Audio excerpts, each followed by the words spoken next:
A man thought he was simply opening the door to grab his food delivery, but the moment the door swung open, two masked gunmen barged in, forcing him inside. His pregnant wife, completely unaware of the danger, was sitting on the couch, gently rubbing her belly. In the next second, she froze in shock as her husband was shoved inside by the intruders. Before she could even ask what was happening, one of the gunmen barked at them to turn off the TV.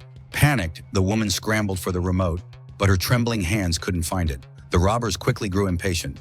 Fearing for his wife's safety, the husband, Leo, handed over his phone and wallet without hesitation. His wife, Maki, pointed toward the kitchen, saying her wallet was there. But when the female robber checked inside, she found only a small amount of cash. Frustrated, the male robber demanded their rings. But when Maki struggled to remove her diamond ring, her swollen fingers making it nearly impossible, the gunman pulled out a knife, ready to cut it off. At the very last moment, she managed to slip it free. Still, that wasn't enough. The robbers demanded to know where the valuables were. When Leo insisted there was nothing, the man slammed a gun into his head. Terrified, Maki quickly claimed the painting behind them was worth $15,000. But the intruders weren't fooled. They knew worthless art when they saw it. Determined to get something out of this house, they forced Leo to open the family safe. Leo hesitated, but with a gun pointed at his pregnant wife, he gave in and unlocked it. Inside were only a few old books. Enraged, the robber was about to lose it until he found something else.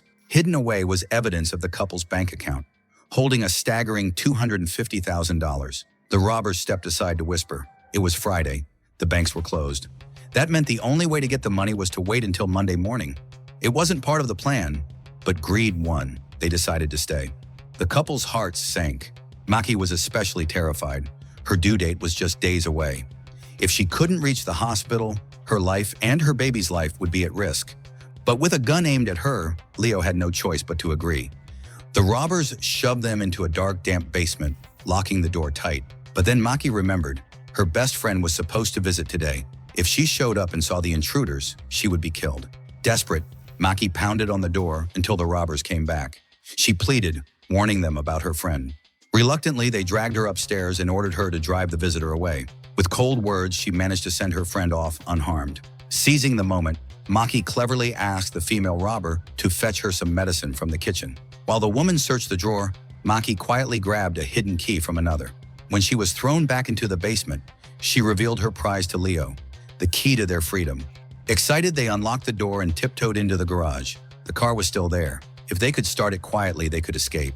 Leo slid into the driver's seat, turned the key, and pressed the gas. But the noise was enough. The robbers heard them. Just when it seemed like they might make it out alive, headlights flashed ahead. Another car blocked the road. Within seconds, the couple was dragged back into the basement. Furious, the robber demanded to know how they escaped. When neither of them answered, he pulled out a knife and pressed it against Maki's pregnant belly. The message was clear. If Leo didn't talk, his wife and unborn child wouldn't survive. The knife hovered over Maki's pregnant belly, ready to strike, until Leo suddenly spoke up. Desperate to save his wife, he claimed he was a psychiatrist who had access to restricted drugs at the hospital. If the robber partnered with him, Leo promised, they could make a fortune together. The intruder listened carefully, almost convinced, then extended his hand as if to seal the deal. But just as quickly, his expression hardened. He knew Leo was lying. With a brutal punch, he dragged Leo away to lock him up separately, leaving Maki terrified and powerless. She tried to stay calm for the sake of her unborn child, but her worst fear came true. Her body began to react, contractions tightening her stomach. Panicked, she cried out for help. The female robber, Kara, rushed in to check. After a quick examination, she realized it was only a false alarm. Yet as a mother herself, Kara softened slightly, helping Maki upstairs to bathe and change clothes before locking her away again. During this fragile moment, Maki asked Kara about her child, revealing that she and Leo had planned to name their baby Charlie after Charles Darwin. The name made Kara freeze. Then with a chilling look, she lifted her shirt to reveal a scar. Maki was horrified. Kara's child was also named Charlie. Was it just coincidence? She needed answers. Using quick thinking, she dismantled the smoke detector in the basement, took the batteries, and powered up a hidden baby monitor Leo had once purchased.